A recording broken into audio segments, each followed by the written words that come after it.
Page 80, Reveille. At the top of the page, they're introducing you to what they call the F major chord. Well, that's what it's called. It's not just them. My problem with the way they're doing it is they put in the word major. So what's major about it? You know what a C chord is. It's a C, it's a three notes, and it's every other note, and C's on the bottom.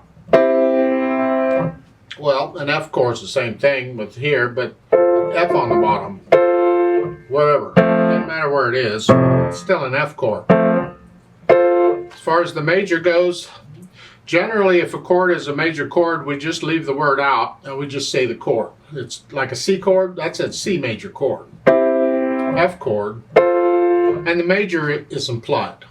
If it's anything else other than major, we have to say what it is. But until we get into that and you learn what the other stuff is, I would prefer to skip it. Don't even want to get into it. This is just an F chord.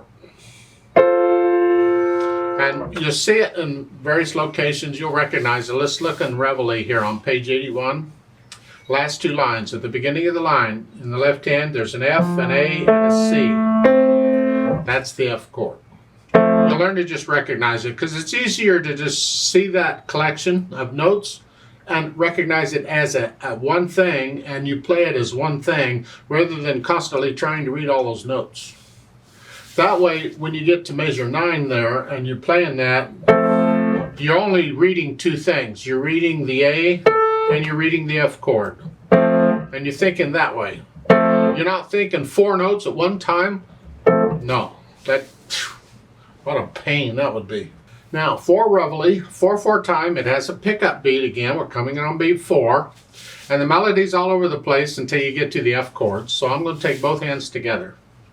You're starting with left hand thumb here. So you're in this position. Right hand's thumb is here, so you're in this position. So you're in F position in both hands. Because there's an F on the bottom. Isn't that cute? Okay.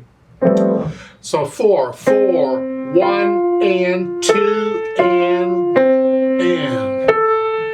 1 and 2 and. You get the idea? I hope.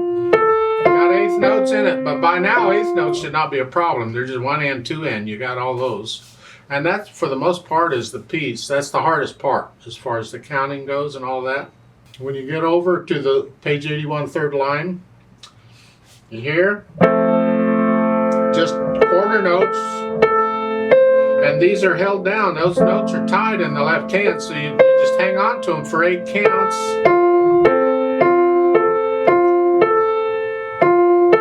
And make sure you lift up on these rests. It's on measure 12. There. Right there. Lift up in the left hand before you do that.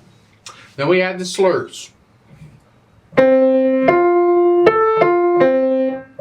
just want a little silence between them, so just like taking a breath. 1,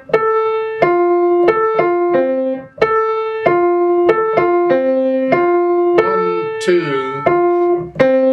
So add in all the slurs everywhere. There you go.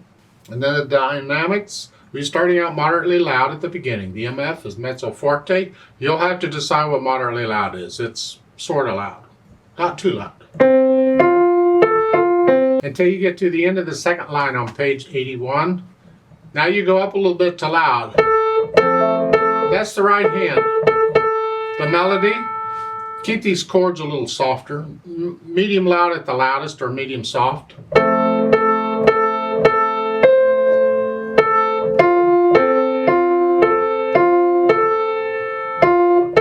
Like so. Then we add the tempo once you can play it, and briskly it's fairly packed. This is the wake 'em up.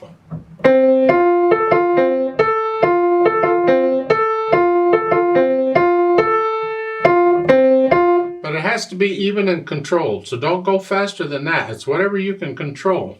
If that's it, that's fine. Whatever your briskly is. I like to play it with you very slowly to double check the notes and the rhythms. Not going to do any dynamics, but I will do the notes and the rhythms. So I'm going to give us 3 counts, and let's just go over it carefully. 1 and ready and go and.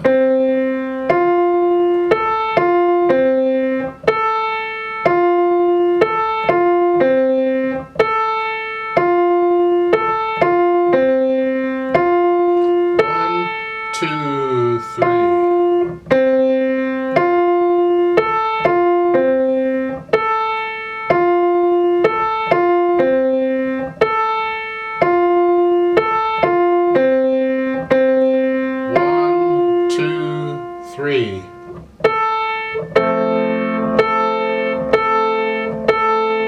One, 2.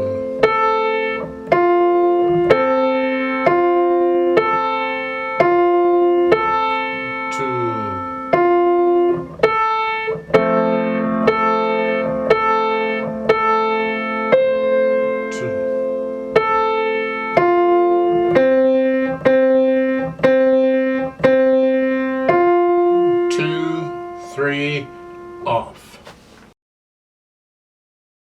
Now there's a duet part at the bottom. I'd like to play that, and you play what you just played.